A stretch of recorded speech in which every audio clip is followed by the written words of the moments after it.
Hey guys, welcome to source point. आज हम लोग डिस्कस करेंगे यहाँ पे पीटी 365 जो कि हमारी साइंस एंड टेक की चल रही है। तो काफ़ी टॉपिक हमारी कंप्लीट हो गई है। आज हम लोग स्टार्ट करेंगे यहाँ पे हेल्थ टॉपिक के साथ। हेल्थ में काफ़ी चीज़ें देखेंगे। इट मीन्स कि सबसे पहले फूड एंड हेल्थ के अंदर देखेंगे कितनी सारे स्कीम्स एक साल में ये काफ़ी न्यूज़ में रही थी, जो कि एग्जाम पॉइंट ऑफ व्यू से काफ़ी इंपॉर्टेंट है। एंड देन यहाँ पे बैक्टीरियल डिजीज़ देखेंगे, वायरल डिजीज़ेज़ है, अदर डिजीज़ेज़ भी हैं यहाँ पे। तो चलिए स्टार्ट करते हैं हम लोग। तो सबसे पहले हम लोग हेल्थ सेक्टर में देखेंगे फूड एंड हेल्थ। ओके, तो फूड एंड हेल्थ में भी सबसे पहले जो टॉपिक है जो कि बहुत ज़्यादा न्यूज़ में रहता है वो है ट्रांस फैट। ट्रांस फैट, इसके बारे में आपको एग्जाम पॉइंट ऑफ व्यू से सबसे ज़्यादा ज़रूरी है कि आप लोग अपने रियल लाइफ में इस चीज़ को समझें कि ट्रांस फैट होते क्या है, इससे किस तरीके से बचना है। तो देखिए, ट्रांस फैट के बारे में पहले समझते हैं कि what is trans fat. Trans fat या फिर इसका एक और नाम है ट्रांस फैटी एसिड। ये सारे अनसैचुरेटेड फैटी एसिड होते हैं जो कि या तो नेचुरली आपको मिलेंगे या तो इंडस्ट्रियली मिलेंगे। यानी कि ये आपके सोर्सेज दो तरीके के हैं, नेचुरल सोर्सेज है या फिर मैनमेड जो कि इंडस्ट्री में आपके बनाए जाते हैं। तो क्या होता है इसमें, देखिए फ़ैट जो आप देखते हो कि कुछ भी चीज़ आप खाते हो तो उसमें आपको फ़ैट मिलता है कि नहीं। कुछ फैटी चीज़ें भी होती है, कहते हैं ना कि ज़्यादा चीज़ वगैरह मत खाइए, ज़्यादा मायनीज़ वगैरह मत खाइए, इसमें बहुत ज़्यादा फ़ैट होते हैं। कैश्यू नट मत खाइए, इसमें बहुत ज़्यादा फ़ैट होते हैं। तो फैटी चीज़ कुछ होती है।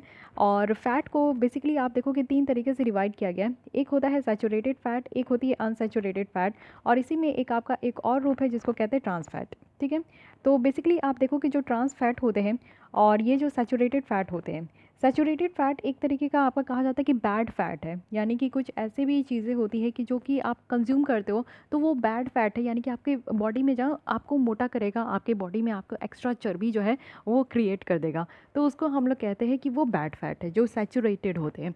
लेकिन उसी को हम लोग कहेंगे यहाँ पे कि दूसरी फॉर्म में जो कि है ट्रांस फैट। ट्रांस फैट को यहाँ पे अनसैचुरेटेड भी कहा जाता है। इट मीन्स कि यहाँ पे सबसे पहले जो ट्रांस फैट होते हैं, ट्रांस फैट आपका एक्स्ट्रा फैट क्रिएट करता है। तो ट्रांस फैट को आप लोग लेना बंद करो।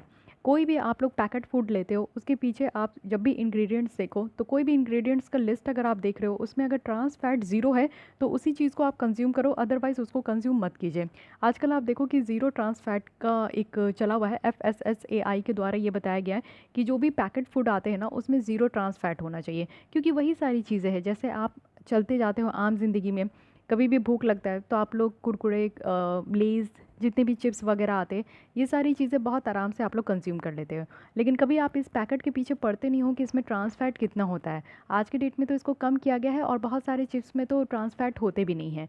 तो ट्रांस फैट ऐड करने का भी अपना एक फ़ायदा है मार्केट में, इसलिए इसको ऐड किया जाता है। लेकिन हाँ, आपके लिए सबसे बड़ी चीज़ है कि ट्रांस फैट को आप कंज्यूम मत करो।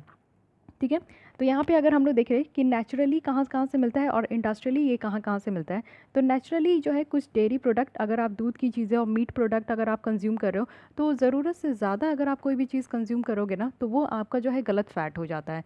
देखिए, हर कोई खाना खाता है लेकिन डिफरेंस यही हो जाता है कि कौन कितना खाता है। ठीक है, हर कुछ खाना चाहिए लाइफ में, बट कितना खाना चाहिए ये किसी किसी चीज़ लोगों को नहीं पता होता, या फिर कोई लोग जो है खाने के बहुत शौकीन होते हैं तो वो ज़रूरत से ज़्यादा खा लेते हैं, जो कि उनके बॉडी में भी आपको देखने को मिलेगा। तो नेचुरली है, यानी कि डेयरी प्रोडक्ट जो भी आप पियो, दूध, दही, घी, सब में आपके जो है फैक्ट होते हैं। इंडस्ट्रियली अगर आप देखो तो कुछ ऑयल में जो कि बनाया जाता है, तो एक्चुअली यहाँ पे वेजिटेबल ऑयल जो होते हैं वो इंडस्ट्रियली तरीके से उसको बनाया जाता है। ठीक है, अगर इंडस्ट्रियली प्रोड्यूस ट्रांस फैट देखें तो मेनली ये वेजिटेबल फैट पाए जाते हैं, जो कि आप मेनली यहाँ पे घी कह सकते हो या फिर बटर वगैरह खाते हो तो इसमें भी आपका फ़ैट होता है। या फिर कोई बेक्ड फूड खा रहे हो, फ्राइड फूड भी खा रहे हो, स्नैक फूड भी खा रहे हो, तो इन सब में फ़ैट होता है जो कि आपके बॉडी में जाएगा तो वो आपको हार्म ही करेगा, एक बैड फैट। ठीक है, गुड फैट भी होता है, जैसे कोलेस्ट्रॉल भी आप देखो, गुड कोलेस्ट्रॉल, बैड कोलेस्ट्रॉल होता है, उसी तरीके से फ़ैट भी होती है। तो ये सारे जो टर्म्स है ये आपके बैड फैट में इंक्लूड होते हैं। मैन्युफैक्चरर्स जो है इसका यूज़ क्यों करते हैं, अगर ये हमारे शरीर के लिए इतना ही बैड है तो मैन्युफैक्चरर्स को इनको यूज़ नहीं करना चाहिए। देखिए, मैन्युफैक्चरर्स जो होते हैं ना वो भी मजबूर है। अब उनको क्या करना है, उनको चीज़ें बनानी है, उनको चीज़ें बनाकर पैकेट में पैक करना है और पैकेट में पैक करके मार्केट तक पहुंचाना है। वो चाहते हैं ना कि वो जो भी चीज़ बना रहे हैं एक्चुअली वो थोड़े लंबे समय तक चले। ऐसा ना हो कि वो 2 महीने में, 1 महीने में एक्सपायरी हो जाए। कोई भी आप लेस खाते हो वो 6 से 8 महीने तक नहीं, उसके बाद वो नहीं टिकता, उसकी एक्सपायरी डेट 6 to 8 मंथ्स तक होती है। तो कम से कम वो 6 to 8 मंथ्स तक तो वो सर्वाइव कर पा रहे हैं ना पैकेट में, तो इसलिए उसके लिए ट्रांस फैट ऐड किया जाता है जिससे कि वो लंबे समय तक मार्केट में अवेलेबल हो। तो ये इंडस्ट्री वाले भी अपने मार्केट का फ़ायदा देखते हैं, हम जैसे लोगों की जान से क्या परवाह है कि नहीं, हर किसी को यहाँ पे बिज़नेस से मतलब है। तो वही चीज़ है कि मैन्युफैक्चरर भी यहाँ पे मजबूर है। और पहला चीज़ तो ये है कि यहाँ पे जो है लॉन्ग लाइफ तक चलता है। दूसरा चीज़ ये है कि ये चीपर है। जो दूसरे फैट है उसके कंपैरिजन में आप देखो कि ट्रांस फैट्स जो अवेलेबल है ये सस्ते दाम में अवेलेबल होते हैं, चीपर होते हैं इसको, इसलिए इसको ऐड भी किया जाता है। इंडिया में आप देखो कि वनस्पति, देसी घी, बटर और साथ ही साथ मार्गेनिन, ये सारे मेन सोर्स है ट्रांस फैट के, लेकिन ये हेल्दी भी होते हैं। आप देखो कि they are more unhealthy than saturated fat. इतना आपको ट्रांस फैट जो है अनहेल्दी देखने को मिलेगा, जो सैचुरेटेड फैट होते हैं उससे भी ज़्यादा जो है अनहेल्दी है ट्रांस फैट। और ये हमारे जो बैड कोलेस्ट्रॉल है उसको बढ़ा देते हैं, और साथ ही साथ यहाँ पे जो हमारा गुड कोलेस्ट्रॉल का लेवल है उसको भी कम कर देते हैं। तो ये तो एक यहाँ पे भयंकर काम किया जाता है ट्रांस फैट के द्वारा। तो इसलिए मैं आपको बोल रही हूँ कि ट्रांस फैट स्पेशली आप कंज्यूम मत कीजिए। जो भी आप लोग पैकेट फूड या कोई भी बिस्किट स्नैक्स खाते हो तो एटलीस्ट उसमें आप ये मेक श्योर कर लो कि उसमें ट्रांस फैट नहीं होना चाहिए। साथ ही आप देखो कि ये भी कहा जाता है कि मेन कॉजेज़ है टाइप 2 डिजीज़ की। टाइप 2 डिजीज़ जो आज के डायबिटीज़ ये है, टाइप 2 डायबिटीज़ जो है वो आपको हर एक घर में देखने को मिलेगा। हर एक फैमिली में कोई ना कोई मेंबर इस डायबिटीज़ से जूझता ही है, शुगर की बीमारी है कि नहीं। तो यहाँ पे इंसुलिन की प्रॉब्लम होती है, तो ये हमारे इंसुलिन को सप्रेस कर देता है, वो फॉर्म नहीं होने देता, या फिर ज़रूरत से ज़्यादा फॉर्म हो जाता है जो हमारे बॉडी में ज़रूरत नहीं है। तो इस तरीके की प्रॉब्लम होती है, डायबिटिक की प्रॉब्लम हो जाती है। WHO के द्वारा भी रिकमेंड किया गया है कि जो ट्रांस फैट इंटेक है उसको लिमिट कर देना चाहिए। टोटल जितना आप एनर्जी इंटेक कर रहे हो उसका 1% से भी कम जो है वो ट्रांस फैट इंटेक होना चाहिए।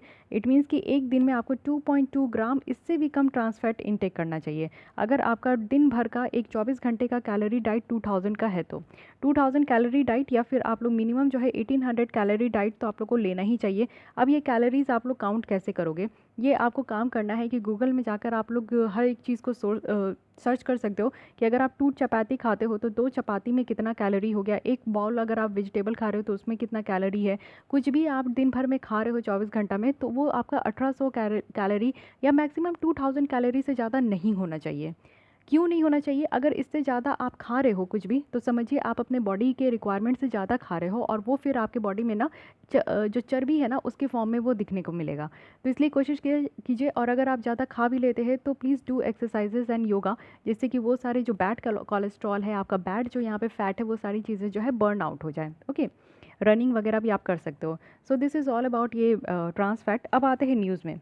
न्यूज़ में यहाँ पे कहा जा रहा है कि WHO के द्वारा एक प्रोग्रेस रिपोर्ट रिलीज़ किया गया जिसमें कि ट्रांस फैट एलिमिनेशन जो हमारा यह टारगेट चल रहा है कि कैसे हम लोग को ट्रांस फैट एलिमिनेट करना है। तो ये टाइटल है कि count down to 2023। It means कि 2023 तक हमें पूरी तरीके से ट्रांस फैट को एलिमिनेट कर देना है। मई 2018 में WHO के द्वारा global elimination of industrial produce trans fatty acid, ये कहा गया था कि हम लोग को जो इंडस्ट्री से जितने भी पैकेट फूड बनाए जाते हैं तो उसमें जो ट्रांस फैटी एसिड को इंक्लूड किया जाता है तो उसको पूरी तरीके से एलिमिनेट करना है। और पूरी तरीके से कब तक एलिमिनेट करना है? तो 2023 तक एलिमिनेट करना है। अब इस चीज़ का टारगेट जो है WHO लेकर चल रहे हैं, तो देखते हैं कि इसका कब तक कितना प्रोग्रेस हो पाया है 2020 तक। तो इस चीज़ों को देखा जा रहा है। अब WHO हवा में कोई बातें नहीं कह दी है। WHO के द्वारा बाकायदा एक प्लान भी लाया गया है, और इस प्लान को कहा गया है रिप्लेस एक्शन। रिप्लेस एक्शन में आप देखो बहुत खूबसूरत तरीके से ये बताया गया है कि रिप्लेस ट्रांस फैट है, एक एक्शन लाया जा रहा है जिसमें कि हमारा जो industrially produce trans fatty acid है उसको एलिमिनेट करना है। ये चीज़ें ध्यान रखिएगा, नेचुरली नहीं। आप डेयरी प्रोडक्ट तो इंटेक करते ही हो, डेली आप कुछ ना कुछ तो डेयरी का खाते होंगे, कुछ नहीं तो आप चाय ज़रूर पीते होंगे, है कि नहीं। अगर आपको दूध नहीं पसंद है तो चाय आप लोग ज़रूर पीते होंगे, जिससे कि आपका जो ट्रांस फैट एसिड है वो आपके बॉडी में जा ही रहा है। तो एडिशनली मत उसको इंटेक कीजिए। तो यहाँ पे कहा जा रहा है कि रिप्लेस, RPLACE, हर एक लेटर की यहाँ पे मीनिंग है। रिव्यू करना है। सबसे पहले हमें देखनी है कि इंडस्ट्रियली प्रोड्यूस जो ट्रांस फैट है उसका डाइटरी सोर्सेज क्या क्या है और क्या यहाँ पे ज़रूरी है, कैसे हम लोग पॉलिसी को चेंज कर सकते हैं, क्या क्या ज़रूरी है, वो सारी चीज़ों को रिव्यू करना है। सेकेंड है कि प्रमोट करना है। इट मीन्स कि इस चीज़ को बढ़ावा दीजिए कि हमें हेल्दियर फैट को कंज्यूम करनी है, हमें हेल्दियर ऑयल को कंज्यूम करनी है, ना कि ट्रांस फैटी फैट को हम लोग को कंज्यूम करनी है। इस चीज़ को हम लोग को प्रमोट करना होगा। साथ ही लेजिस्लेट करनी होगी, यानी कि कानून भी बनाने होंगे जिससे कि हम लोग बेटर एक्शन ले सके और जो इंडस्ट्रियली प्रोड्यूस ट्रांस फैट है उसको एलिमिनेट कर सके। साथ ही एसएसएस है। इट मीन्स कि यहाँ पे ट्रांस फैट जो कंटेंट है हमारे फूड सप्लाई में उसको मॉनिटर कर सके और ट्रांस फैट कंजप्शंस जो हो रहा है लोगों के अंदर उसकी हैबिट को चेंज करें। बहुत ज़्यादा ज़रूरी है कि इस हैबिट को आप लोग चेंज कीजिए। क्रिएट करना है, इट मीन्स कि जो नेगेटिव हेल्थ इम्पैक्ट हो रहा है ट्रांस फैटी एसिड को कंज्यूम करने से, तो उससे लोगों को अवेयर करना है। तो लोगों को बताइए कि किस तरीके से, जैसे मैं आप लोग के साथ ये शेयर कर रही हूँ, तो आप लोग भी अपने घर में अपने बच्चों जो भी है, आपके छोटे बड़े जो भी घर पे है, उन सबको अवेयर कीजिए कि ऐसी फूड प्रोडक्ट खानी है जिसमें कि ट्रांस फैटी एसिड नहीं होनी चाहिए, ठीक है। जो इंडस्ट्रियली प्रोड्यूस्ड है, जो नेचुरली आपका प्रोड्यूस्ड है, उसको तो आप लोग कंज्यूम कीजिए क्योंकि वो गुड फैट है। बट जो आर्टिफिशियली ऐड किया जा रहा है दैट इज़ बैड फैट, तो उसको आप लोग को कट करना है, इन्फोर्स करना है। इट मीन्स कि जो भी पॉलिसीज़ आ रही है उस और रेगुलेशंस आ रहे हैं उसके साथ कंप्लाइंसेस करके चलनी है। सो ये रिप्लेस है, यानी कि ये WHO की प्लान है कि कैसे 2023 तक जो टारगेट रखा गया है एलिमिनेट करने का, वो यहाँ पे इसको हम लोग गेन कर पाएंगे। अब ये तो WHO का प्लान है, लेकिन हमारे इंडिया में किस तरीके से इस चीज़ को एलिमिनेट किया जा रहा है ये देखते हैं। इंडिया में भी एक टारगेट सेट किया गया है कि हम लोग जो ट्रांस फैट है, जो भी इंडस्ट्रियली प्रोड्यूस्ड है, उसको हम लोग कम करेंगे और लेस देन 2% तक लेकर आएंगे 2022 तक, ठीक है। और वो भी फेस्ड मैनर में किया जाएगा। इट मीन्स कि आप लोग हमेशा देखते हो कि WHO का किसी भी चीज़ के लिए जो टारगेट रहता है, हम लोग उससे पहले टारगेट लेकर आते हैं। टीबी को एलिमिनेट करने का, मलेरिया को एलिमिनेट करने का, हर एक चीज़ को एलिमिनेट करने का हम लोग 2-3 साल पहले का टारगेट लेकर आते हैं। तो इसको कंफ्यूज मत होइएगा कि WHO का जो टारगेट है वो 2023 है, लेकिन हमारे भारत का जो टारगेट है वो 2022 है, ठीक है। अब देखिए कि जो FSSAI है हमारे यहाँ के, food safety and standard authority of India, इनके द्वारा लिमिट किया गया है कि जो ट्रांस फैट कंटेंट है हमारे फैट और ऑयल में, वो 5% तक होना चाहिए। साथ ही आप देखो यहाँ पे कि FSSAI के द्वारा यहाँ पे और भी कैप लगाया गया है कि जो ट्रांस फैटी एसिड है ऑयल में और फैट में, वो यहाँ पे ऑयल में जो है वो 3% तक 2021 तक होना चाहिए और 2% तक यहाँ पे 2022 तक होना चाहिए। सबसे पहले तो 5% तक का यहाँ पे कैटेगरी रखा गया था, फिर इसको घटाकर धीरे धीरे कहा जा रहा है कि 2021 तक क्या है कि 3% करना है और नेक्स्ट ईयर तक 2% करना है। तो इस तरीके से फेस्ड मैनर में धीरे धीरे जो है ट्रांस फैटी एसिड का जो कंटेंट है ऑयल और फैट्स में, उसको कम किया जा रहा है। साथ ही इस टारगेट को अचीव करने के लिए 2 प्रोग्राम यहाँ पे लाया गया है FSSAI के द्वारा। सबसे पहले है कि eat right movement and second है कि heart attack rewind campaign. Eat right movement कहने का मतलब है कि सही खाइए आप लोग। इसका एम है कि जो सॉल्ट और शुगर है इसके कंजप्शन को कट डाउन करनी है। आपको पता है कि इसे वाइट पॉइजन भी कहते हैं। अगर आप जो है ज़रूरत से ज़्यादा नमक खाओगे तो आप एक दिन जो है BP के पेशेंट बन जाओगे, ब्लड प्रेशर का प्रॉब्लम हो जाएगा। अगर आप ज़रूरत से ज़्यादा शुगर खाओगे तो आपको डायबिटिक का पेशेंट हो आप बन जाओगे। तो दोनों जो है ये वाइट पॉइजन कहा जाता है। दोनों की मात्रा को जो कंज्यूम करने का है वो आपको एक बैलेंस वे में करना होगा। ज़रूरत से ज़्यादा आप कुछ भी खाओगे तो आपका जो है यहाँ पे प्रॉब्लम होने वाली है। तो ईट राइट मूवमेंट लाया गया है कि हमें सही तरीके से खाना चाहिए और सही चीज़ें खानी चाहिए। साथ ही साथ ऑयल का जो कंजप्शन है वो 30% तक यहाँ पे कम करना है और लोगों को, जितने भी कस्टमर हैं उनको एजुकेट करने की ज़रूरत है। सबसे बड़ी बात तो मुझे यही लगती है कि लोगों को ये बताना ज़रूरी है कि उनके लिए क्या खाना सही है, क्या खाना नहीं सही है। लोगों को प्रॉपर डाइट नहीं पता होता है, प्रॉपर कैलोरीज नहीं पता होता है, ये नहीं पता होता है कि एक दिन में उनको खाना क्या क्या है। और साथ ही साथ सेकंड है कि हार्ट अटैक रिवाइंड कैंपेन। ज़्यादा से ज़्यादा आप जब फैटी एसिड कंज्यूम करते हो ना, तो आपको हार्ट से रिलेटेड डिजीज़ होगा।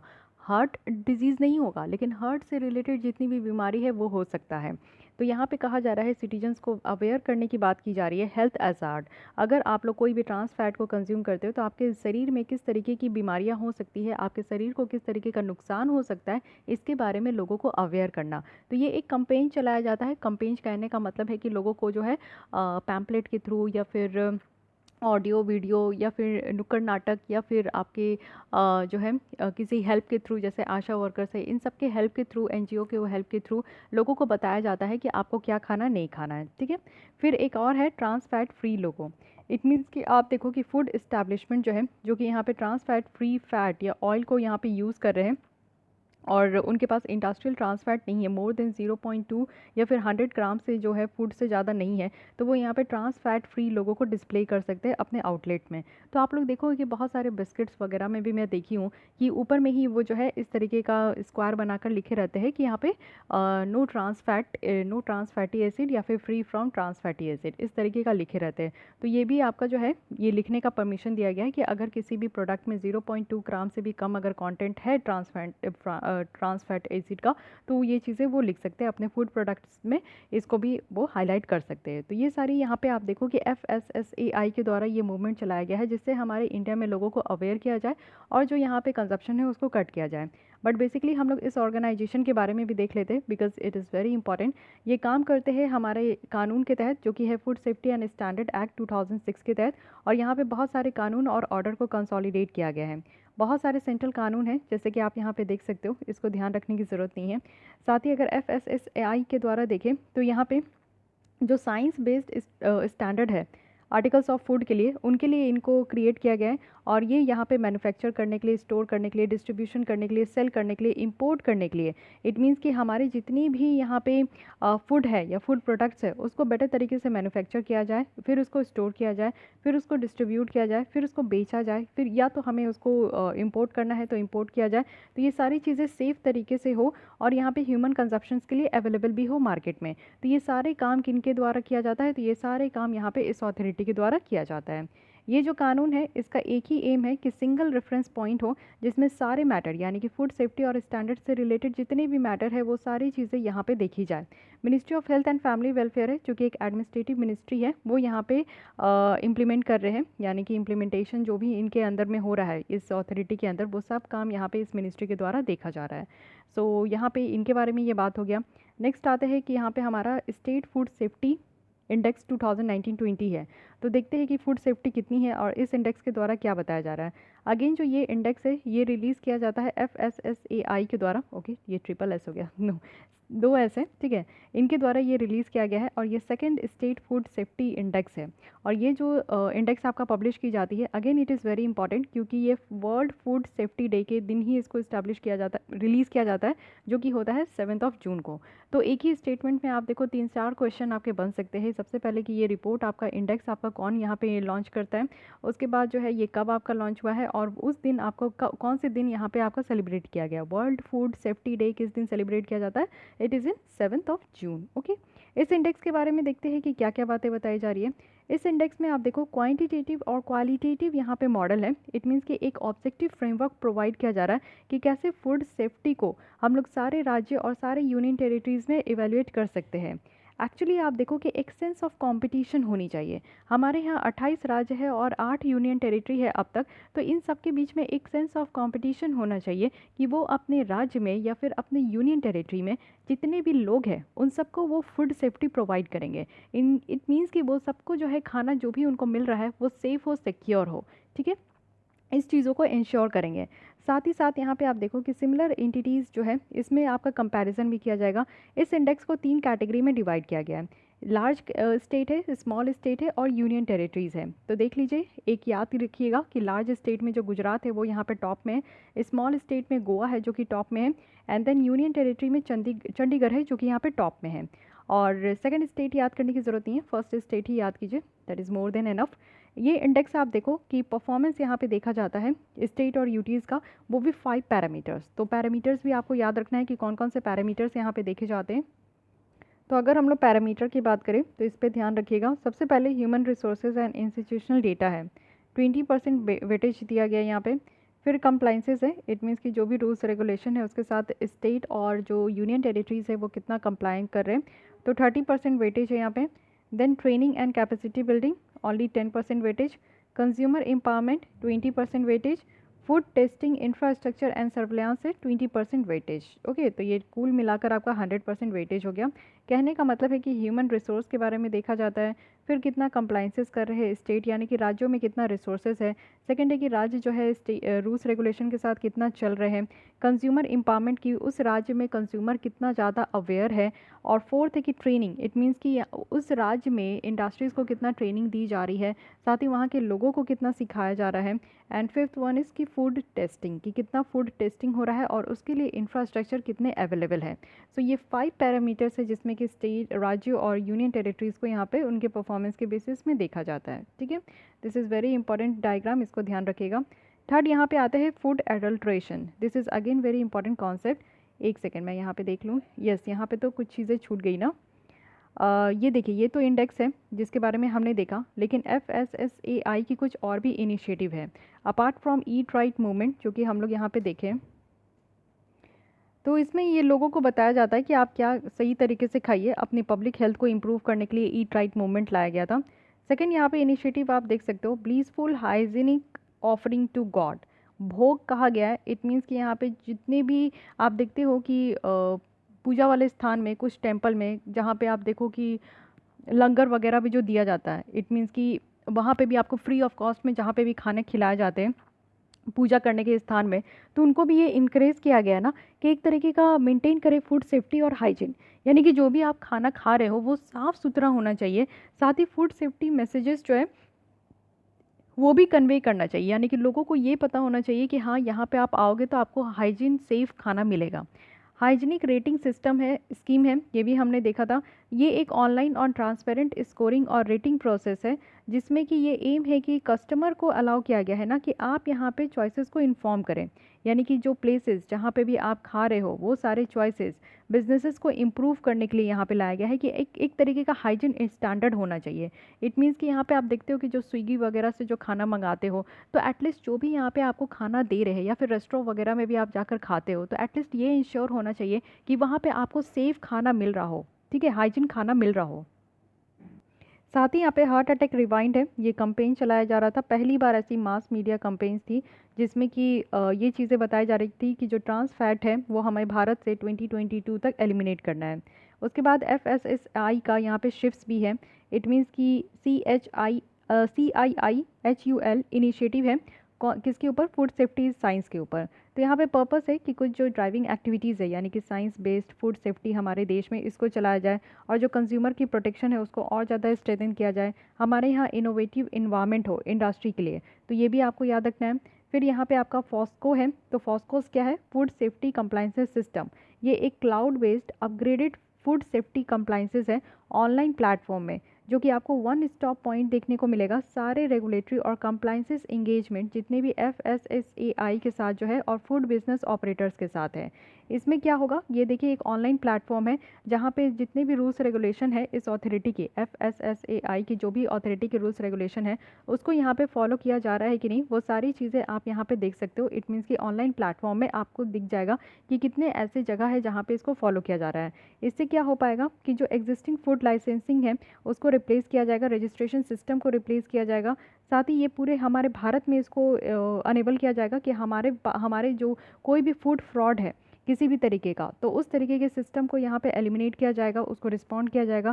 साथ ही कुछ भी अगर गलत हो रहा है और यहाँ पे जो लाइसेंस यहाँ पे दिया जा रहा है जल्दी तरीके से, कुछ भी एरर है तो उसको एलिमिनेट किया जाएगा और जल्दी तरीके से लोगों को यहाँ पे लाइसेंस भी प्रोवाइड किया जाएगा। यानी कि जो भी फूड मैन्युफैक्चरर्स है उनको लाइसेंसिंग प्रोसेस यहाँ पे प्रोवाइड की जाएगी, और वो भी फास्टर तरीके से स्टैंडर्डाइज फूड प्रोडक्ट लिस्ट के लिए।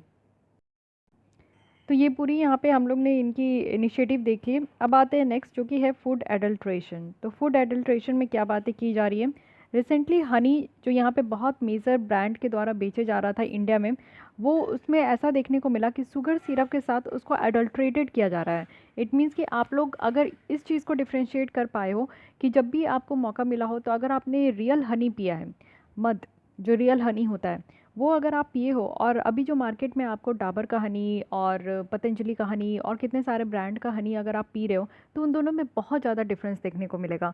मैं रियल हनी की टेस्ट जानती हूँ, इसलिए मैं पतंजलि की हनी और जो डाबर हनी है उसकी टेस्ट बहुत अलग है। उसमें आपको देखने को मिलेगा कि एक्स्ट्रा कुछ ना कुछ शुगर सिरप या फिर चीनी वगैरह कुछ मिलाकर उसको जो है एक अलग टेस्ट होता है। असली का जो हनी होता है ना वो बहुत ही ज़्यादा मीठा होता है, बहुत ही ज़्यादा मीठा, और उसकी जो स्वाद होती है वो कहने लायक ही नहीं है, इतनी लाजवाब होती है। लेकिन ये जो इस टाइम जो आपको दुकानों में देखने को मिलता है वो वैसी होती नहीं है, क्योंकि इसमें बहुत ज़्यादा मिक्सअप किया जाता है, तो इसी को कहा जा रहा है यहाँ पे फूड एडल्ट्रेशन। तो बातें देख लेते हैं। एक्चुअली ऐसा पाया गया है कि गोल्डन सिरप या फिर यहाँ पे इन्वर्ट शुगर सिरप कहा जाता है, इवन राइस सिरप भी है जो कि यूज़ किया जा रहा है हनी में मिक्स करने के लिए, जो कि यहाँ पे आप देखो कहाँ से लाया जा रहा है, तो चाइना से लाया जा रहा है। और उस तरीके से मतलब ये सारी चीज़ें गोल्डन सिरप, ये सारा जो गोल्डन सिरप को मिलाने से क्या होता है कि जो कलर है हनी का वो उसी तरीके का हो, गोल्डन कलर का हो। शुगर सिरप है जिससे कि मिठास और बढ़ जाए, मतलब मिक्स एंड मैच करने की कोशिश की जा रही है। और इवन आप लोग देखो कि ये सारी चीज़ें हम लोग चाइना से मंगा रहे हैं, और जो प्रोडक्ट हम लोग बना रहे हैं जैसे पतंजलि की हनी है, ये सब हमारे देश में बनती है, इंडिया में बन रही है। तो ये काम यहाँ पे किया जा रहा है। और फाइंडिंग के द्वारा ये भी पता चला है, यानी कि आप लोग देखो कि centre for science and environment के इन्वेस्टिगेशन के थ्रू जो है ये चीज़ें पता निकल कर आई है, जांच निकल कर आई है। और इस तरीके की जो एडल्ट्रेशन है हनी में, ये कुछ टेस्ट के द्वारा पता किया जाता है, ऐसे ही देख के नहीं। यानी कि आप लोग टेस्ट करते हो तो वो तो पता चल जाता है, बट एक लैब में यहाँ पे प्रॉपर तरीके से टेस्ट होती है। जैसे कि न्यूक्लियर मैग्नेटिक रेजोनेंस स्पेक्ट्रम है, NMR है, ट्रेस मार्केट फॉर राइस है, जिसमें कि अगर राइस शुगर सिरप यहाँ पे मिलाया जा रहा है, राइस सिरप मिलाई जा रही है, तो उससे पता चल जाता है। साथ ही स्पेसिफिक मार्कर है राइस सिरप टेस्ट का, तो ये भी एक तरीके का टेस्ट है जिसमें कि राइस सिरप के बारे में पता चल जाता है। C3C4 है, और इस तरीके की आपकी शुगर टेस्ट है। तो थोड़ा बहुत ध्यान रखिएगा कि ये सारे टेस्ट किससे रिलेटेड है, तो एडल्ट्रेशन जो कि हनी में हो रहा है। फिर भी अभी भी आप देखो कि इस तरीके के शुगर सिरप जो है वो हनी में एडल्ट्रेशन के लिए यूज़ किया जा रहा है, और सारे एडल्ट्रेशन टेस्ट से ये पास हो जा रहे हैं। मतलब आप समझ रहे हो कि क्या चल रहा है हमारे देश में, कि इस तरीके का मिलावट तो हो ही रहा है, लेकिन जितने भी मिलावट को यहाँ पे जांच करने वाले टेस्ट है ना, उससे भी ये पास हो जा रहे हैं। आप एक वक्त के लिए सोच सकते हो कि मैं जब यहाँ पे इतना सारा टेस्ट बता रही हूँ, तो ये सारे टेस्ट में कहीं ना कहीं तो ये सारे जितने भी प्रोडक्ट है जो एडल्ट्रेशन करते हैं वो तो फंस जाते होंगे, बट ऐसा नहीं है हमारे देश में। इसी को तो लूपहोल कहा जाता है गवर्नेंस में। आप देख सकते हो कि कितने अच्छे तरीके से स्कीम की इम्प्लीमेंटेशन होती है, कितने अच्छे तरीके से काम होता है। नाम के लिए हमारे पास 100 टेस्ट अवेलेबल है, लेकिन सारे टेस्ट में ये जितने भी मिलावट की चीज़ें हैं ये पास हो जा रही है। और वो भी आप देखो 2020 के स्टैंडर्ड जो कि FSSAI के द्वारा यहाँ पे स्टैंडर्ड रखा गया है, उसमें से भी सारे यहाँ पे जो है पास हो गए। तो सोचने वाली बात है। अब देखते हैं कि यहाँ पे फूड एडल्ट्रेशन के बारे में क्या बताया जा रहा है। फूड एडल्ट्रेशन की बात करूँ तो ये भी एक तरीका है जिसमें कि आपकी पुअर क्वालिटी की चीज़ें, या फिर लो स्टैंडर्ड की चीज़ें, या फिर एकदम ख़राब जो हमारे शरीर को भी हार्मफुल हो, या फिर अननेसेसरी चीज़ें, या फिर यूज़लेस, उसका कोई यूज़ नहीं है, आप ऐसी सामानों को खा रहे हो जिसका आपके बॉडी में जाकर कोई यूज़ नहीं है, या फिर अननेसेसरी है, या फिर एकदम ख़राब क्वालिटी की है। ये सारी चीज़ें मिक्स एंड मैच किया जाता है, जिससे कि यहाँ पे कुछ फूड आइटम्स आप देख सकते हो, कुछ मेडिसिन भी होते हैं, कुछ सब्जियां भी ऐसी होती है, साथ ही कुछ क्रीम्स भी होते हैं, और बहुत सारे फेमस ब्रांड के प्रोडक्ट हैं जो कि ये एडल्ट्रेटेड होते हैं। इट मीन्स कि आप लोग ब्रांड के पीछे भी भागते हो ना, कि चलो लोकल सामान नहीं खाना है लेकिन ब्रांड वाली चीज़ें खानी है, तो आपको लग रहा हो कि आप बहुत अच्छा आज के डेट में खा रहे हो। तो ये भ्रांति आप अपने मन से दूर कर दो कि अच्छे अच्छे ब्रांड भी जो है इस तरीके के चिरकुट काम में इंगेज्ड है। तो आप समझ सकते हो कि इतने ये सारे जितने भी मार्केट में आपको सामान देखने को मिलता है ना, वो कहीं ना कहीं से मिलावटी वाली ही चीज़ें हैं। और आज के डेट में तो आप देखते हो कि मिलावटी तो चलो पैकेट वाले फूड में अगर हम लोग मिलावटी खा रहे हैं तो समझ में भी आता है कि हाँ भैया वो लोग अपने बिजनेस को बढ़ाने के लिए जो है इस तरीके का मार्केट में मिलावटी बेच रहे हैं। लेकिन आप ये भी समझो कि आज के डेट में 12 महीने आपको कुछ कुछ ऐसे वेजिटेबल्स हैं जो कि अवेलेबल देखने को मिलेंगे। सीजनल है, सीजनल वेजिटेबल्स होते हैं, लेकिन फिर भी आपको वो 12 महीने देखने को मिलेंगे। जस्ट लाइक आप समझ लो कि कॉलीफ्लावर, ओके, बंधा गोभी, ये सब आपको, और कैरेट, ये सब आपको 12 महीने देखने को मिलेंगे। साथ ही कुछ ऐसे भी फ्रूट्स हैं जो कि सीजनल होते हैं लेकिन फिर भी मार्केट में आपको 12 महीने देखने को मिलते हैं। तो ये सब क्या होता है, ये सब आप देखो इंजेक्शन देकर कुछ गलत तरीके से लैब में इस तरीके से इसको जो है ना बनाया जाता है और बढ़ाया जाता है। तो ये सारे काम तो हो ही रहे हैं, ठीक है। साथ ही आप देखो कि क्या क्या रेगुलेशन और क्या क्या स्टेप्स लिया गया है हमारे इंडिया में जिससे कि फूड एडल्ट्रेशन को चेक कर सकें। तो सबसे पहले अगर हम लोग देखें, सबसे बड़ी अथॉरिटी जिनके सर पे ये जिम्मा है कि फूड सेफ्टी और सिक्योरिटी का ध्यान रखें हमारे इंडिया में, तो वो है food safety and standard authority of India. इनके द्वारा पेनाल्टी इम्पोज किया गया है। जो एक्ट है जिसके द्वारा ये अथॉरिटी को बनाया गया है वो है food safety and standard act 2006। उसके तहत पेनाल्टी का प्रोविज़न है। FSSAI के द्वारा अगर हम लोग देखें तो detect adulteration with rapid test, इसको डार्ट कहा गया है। डार्ट यहाँ पे रिलीज़ किया गया है जिससे कि क्विक डिटेक्शन हो सके। अगर एवरीडे फूड आइटम्स में डेली की दिनचर्या में, जैसे आप हनी भी डेली पी सकते हो, मॉर्निंग में अगर आप जब जगते हो after brushing and fresh up, आप उसके बाद 1 चम्मच आप ज़रूर हनी पीजिए और लेमन वाटर पीजिए, कोई ड्रिंक ज़रूर पीजिए, एलोवेरा जूस पीजिए या फिर आंवला पीजिए, कुछ तो ज़रूर आपको इंटेक करना चाहिए जिससे कि आपकी बॉडी हेल्दी हो, ठीक है। उस समय हमारा खाली स्टमक होता है, तो उस समय आप कुछ भी हेल्दी चीज़ें लोगे ना तो वो काफ़ी बेनिफिट होता है आपके डाइजेशन में, आपके ओवरऑल पूरे जो दिनचर्या है आपका उसमें। तो हनी तो डेली आप ले ही सकते हो। तो हनी जो भी यहाँ पे डेली बेसिस पे लिया जाता है तो उसमें डिटेक्ट किया जाएगा यहाँ पे कि कोई भी तरीके का एडल्ट्रेशन तो नहीं है। तो ये चीज़ें आपका डार्ट लाया गया है, और डार्ट लाया गया है FSSAI के द्वारा, ठीक है। साथ ही साथ यहाँ पे आप देखो कि इनके द्वारा डिटेक्टिव्स भी रिलीज़ किया गया है जो भी golden syrup, invert sugar syrup, rice syrup जो हम लोग चाइना से मंगा रहे हैं ना, उसके ऊपर भी देखना है कि हम लोग कितना मंगा रहे हैं और कितना हम लोग हनी में इसको यूज़ कर रहे हैं। तो ये भी चीज़ें इनके द्वारा कहा गया है। नेक्स्ट है कि कंज्यूमर प्रोटेक्शन एक्ट 2019 है। यहाँ पे 3 टियर क्वासी जुडिशियल मशीनरी रखा गया है। इट मीन्स कि नेशनल लेवल पे अगर आपको कोई भी तरीके की प्रॉब्लम है फूड से रिलेटेड, या फिर कोई भी सामान आप खरीदते हो तो उससे रिलेटेड आपको कोई भी प्रॉब्लम हो जाती है, तो आप नेशनल लेवल पे जाकर वहाँ पे रिड्रेसल मैकेनिज्म में अपनी कंप्लेन करा सकते हो, स्टेट लेवल में भी करा सकते हो, डिस्ट्रिक्ट लेवल में भी करा सकते हो।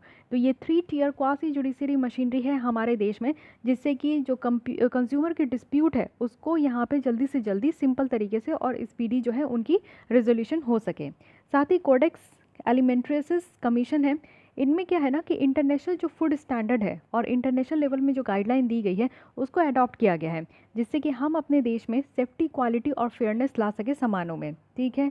एच एस कोड आज के डेट में बहुत न्यूज़ में है। इसको हार्मोनाइज्ड सिस्टम कोड कहते हैं। एक्चुअली आप देखो कि यहाँ पे जो सामान है ना उसके टाइप को बताया जाता है, जितने सामान हम लोग शिफ्ट कर रहे हैं, जिससे क्या होता है ना कि कुछ सर्टेन आइटम्स जो है वो यहाँ पे एडल्ट्रेशन किया जाता है, तो उसको हम लोग स्क्रूटनाइज कर सकेंगे बहुत ही अच्छे तरीके से जब कस्टम क्लियरेंस होता है। कस्टम क्लियरेंस क्या होती है? ये एक तरीके का आप देखो कस्टम वाले जो होते हैं ना वो क्लियर करते हैं कि हाँ ये सामान जो है हमारे देश से बाहर जाना चाहिए, या बाहर से जो सामान आ रही है वो उसको हम लोग अपने देश में ला सकते हैं, यानी कि ये इसमें जितनी भी इंग्रेडिएंट्स है, और साथ ही ये भी देखा जाता है कि हमारे देश में लोग जो है इसको कंज्यूम कर सकते हैं, ये फूड हमारे देश के लोगों के लिए यहाँ पे सेफ्टी है। तो इस तरीके से एच एस कोड होता है एक प्रोडक्ट में। ठीक है। और जो एडल्ट्रेशन है उसको भी यहाँ पे स्क्रूटनाइज किया जाता है। तो ये सारे यहाँ पे आप देखो कि रेगुलेशन है और स्टेप्स है जो कि लिया गया है, जिससे कि हमारे जो भी फूड आइटम्स में एडल्ट्रेशन हो रही है, मिलावट हो रही है, तो उसको यहाँ पे चेकआउट किया जा सके। इसके अलावा आप देखो कि 2020 में food safety and standard amendment bill जो है वो लाया गया है। अब ये बिल है, अभी तक ये आपका कानून नहीं बना है, तो जब कानून बन जाएगा तो फिर ये आपके लिए इम्पॉर्टेंट हो जाएगा। यहाँ पे वैसे बात किया जा रहा है कि ministry of health and family welfare के द्वारा एक बिल लाया गया है, जिसमें वो चाहते हैं कि जो 2006 का ये जो कानून है food safety and standard act, उसको यहाँ पे अमेंड किया जाए, जिससे कि यहाँ पे जो एफएसएसआई की जो फंक्शनिंग है उसको और ज़्यादा रिवैम्प किया जाए, इनको और ज़्यादा पावर दिया जाए, और पेनाल्टी जो यहाँ पे इम्पोज करने की पावर है वो भी बढ़ाया जाए, जो भी यहाँ पे रूल्स रेगुलेशन को वायलेट कर रहे हैं। तो अच्छी बात है, चलिए देखते हैं। अगर एफएसएसआई का जुरिस्डिक्शन हम लोग देखें तो ये एक्सटेंड किया गया है एनिमल फीड में भी। इट मीन्स कि एनिमल फीड को भी यहाँ पे देखेंगे कि एनिमल क्या खाते हैं, इनके पास ये भी पावर है, फूड इंडस्ट्री के ऊपर भी पावर दिया जा रहा है। साथ ही यहाँ पे फिट कहने का मतलब है कि कोई भी सब्सटेंस जो कि न्यूट्रिशनल रिक्वायरमेंट की को सेटिस्फाई करता है, यानी कि एनिमल्स भी जो भी चीज़ें खाते हैं उनको वो सारी न्यूट्रिशनल रिक्वायरमेंट मिल सके, जैसे हम ह्यूमन बींग जो भी कंज्यूम करते हैं, तो हमें जितनी भी चीज़ें की ज़रूरत होती है, वाइटामिन, मिनरल्स, विटामिन, फैट, सारी चीज़ें हमें मिल पाती है, तो वैसे एनिमल्स को भी मिल पाए। अब ये भी पावर जो है यहाँ पे हमारे इस अथॉरिटी को दिया गया है। साथ ही पेनाल्टीज़ की भी प्रोविज़न बढ़ाई गई है अगर कोई यहाँ पे वायलेट करता है। इट मीन्स कि आप देखो कि कोई भी अनसेफ फूड को मैन्युफैक्चर कर रहे हैं, फूड में कोई भी मिलावटी हो रहे हैं, या फिर कैरिंग आउट बिजनेस हो रहा है बिना लाइसेंस के अगर कोई बिजनेस यहाँ पे इस तरीके का चल रहा है तो उसको भी यहाँ पे रोका जाएगा। साथ ही कुछ स्टैंडर्ड भी स्पेसिफाई किया गया है फूड कॉन्टैक्ट मटेरियल के लिए। और साथ ही साथ यहाँ पे प्रपोजल भी है कि एक चीफ एग्जीक्यूटिव ऑफिसर को अपॉइंट किया जाएगा इस अथॉरिटी के तहत, जो कि मेंबर सेक्रेटरी होंगे और वो इन सारे फंक्शंस को देखेंगे। साथ ही साथ जो डेफिनेशन है प्रोपेरिटी फूड का उसको भी चेंज किया जाएगा, जो कि आप देखो एक आर्टिकल ऑफ फूड होता है जिसकी स्टैंडर्ड जो है वो स्पेसिफाइड नहीं है, बट ये आपका जो है ना अनसेफ भी नहीं है। तो ये जो यहाँ पे कहा जा रहा है कि इसको प्रॉपर्टी फूड, तो इसके डेफिनेशन को भी चेंज किया जाएगा। तो चलिए देखते हैं क्या क्या होने वाला है। ये यहाँ पे अभी अमेंडमेंट का प्रपोजल दिया गया, तो जब ये कानून बनेगा तभी ये आपका जो है इंपॉर्टेंट होगा। लेकिन उससे ज़्यादा इंपॉर्टेंट ये आपका जो फ्लो चार्ट है वो है कि फूड इज़ डिक्लेयर्ड एडल्ट्रेट, यानी कि कब हम लोग कह सकते हैं कि हाँ इस भोजन में मिलावट है, इस फूड में मिलावट है, कौन कौन कंडीशन होगी तब हम लोग कह सकते हैं। देखिए क्वेश्चन बनने के चांसेस यहाँ से बहुत ज़्यादा है, so this flow chart is very important. सबसे पहला है कि सब्सटेंस जो कि ऐड किया गया है और जिससे जो आप देखो कि अफेक्ट कुछ भी ऐसी चीज़ें ऐड की जाती हैं जिससे कि बॉडी में जो है वो आपका इंजरी हो सके या फिर डिप्रिशिएट हो सके कुछ भी। इट मीन्स कि आप देखो कि कोई भी चीज़ आप खाते हो, जैसे चावल भी अगर आप खा रहे हो तो उसमें अगर कुछ भी मिलावटी है तो वो चावल आप कंज्यूम करोगे तो उससे क्या होगा कि चावल की जो वैल्यू है वो ख़त्म हो जाएगी, कम हो रही है, और उस चावल को खाने से आपको जो प्रॉपर तरीके के विटामिन्स मिलते हैं वो नहीं मिलेंगे। ठीक है। साथ ही सेकंड है कि वो चीपर है। इन्फेरियर सब्सटेंस होंगे, सस्ते होंगे। जो मिलावटी वाली चीज़ें होगी वो ऑब्वियस है कि वो सस्ते होते हैं। साथ ही आप देखो कि कोई भी वैल्यूबल या फिर necessary constituent has been wholly और in part abstracted. It means कि कोई भी यहाँ पे जो पार्ट है उसको हटा दिया गया है, जो नेसेसरी पार्ट है उसको हटाकर उसकी जगह पे मिलावटी वाली चीज़ें जो है वो मिला दी गई है, यानी कि नकली चीज़ें मिलावटी कर दी गई है। तो ऐसा कुछ हो गया। या फिर ये एक आप समझो कि इमिटेशन है। कहने का मतलब है कि बिल्कुल कॉपी, किसी भी रियल प्रोडक्ट का जो है वो एकदम नकली फॉर्म में आपका कॉपी है। आप देखते हो कि बहुत सारे फ़ोन की भी आपको कार्बन कॉपी देखने को मिलती है। तो उसी तरीके से सामानों की, खाने वाले सामानों की भी कार्बन कॉपी है। तो अगर कोई यहाँ पे नकली है पूरी तरीके से या फिर कलर्ड है और अदरवाइज ट्रीटेड, यानी कि आप देखो कि उसमें कुछ ज़्यादा ही कलर्ड है और साथ ही साथ for what ever reason it's quality is below the standard, यानी कि जो स्टैंडर्ड है अगर उससे नीचे उसकी क्वालिटी चली गई किसी भी रीज़न से, तो हम लोग समझ जाएंगे कि वो जो भोजन है उसमें मिलावटी हो चुकी है। So these are the condition, जो कि काफ़ी फॉर्मल कंडीशन है, जो कि आप आम दिनों में भी आप कॉमन सेंस से ये समझ सकते हो। कोई भी आप देखो, राइस जो है हमारे यहाँ वैरायटी ऑफ राइस है, ब्रांड और नॉन ब्रांड दोनों, और हर एक तरीके के राइस का जो दाम जो है वो आपको सस्ता से महंगा देखने को मिलेगा। बासमती में भी आपको रेंज देखने को मिलते हैं जैसे फ्लेवर है। साथ ही आप जो है लोकल ब्रांड की भी अगर राइस खरीदते हो तो उसकी भी आपको जो है ना सस्ते से महंगे दाम देखने को मिलते हैं। तो जो जितना सस्ता राइस होगा उसमें उतना ज़्यादा मिलावटी होगा, उसमें उतना ज़्यादा जो है आपके ख़राब चीज़ें मिलाई गई होगी, जो कि आपकी बॉडी में जो रिक्वायरमेंट है, जो चावल खाने से हमें मिलता है, चीज़ें जो हमें गुणवत्ता उसकी मिलती है वो नहीं मिल पाएगी। ठीक है, या तो आपको कार्बन कॉपी ही मिलेगा, यानी कि असली चावल का लोकल चावल जो है उस तरीके की आपको चीज़ें मिलेगी, जो कि हमारे हेल्थ के लिए अच्छा नहीं होता है। ठीक है, तो इस तरीके की कंडीशन होगी तभी हम लोग कह सकते हैं कि हाँ कोई भोजन में जो है मिलावट हो चुका है। सो गाइस, यहाँ पे हमने पूरी तरीके से हेल्थ में जो फूड से रिलेटेड जो भी चीज़ें थी, चाहे वो हमारा फूड एडल्ट्रेशन हो, चाहे हमारा यहाँ पे FSSAI के द्वारा जितनी भी इनिशिएटिव है वो हो, हमने बहुत सारी चीज़ें यहाँ पे डिस्कस की। फूड एडल्ट्रेशन हो गया, ये एक इंडेक्स भी देख लिए जिसमें कि हम लोग ने स्टेट और जो यूनियन टेरिटरीज़ थी उसकी स्टेट फूड सेफ्टी से रिलेटेड जो भी उनका परफॉर्मेंस था उसको हम लोग देखें।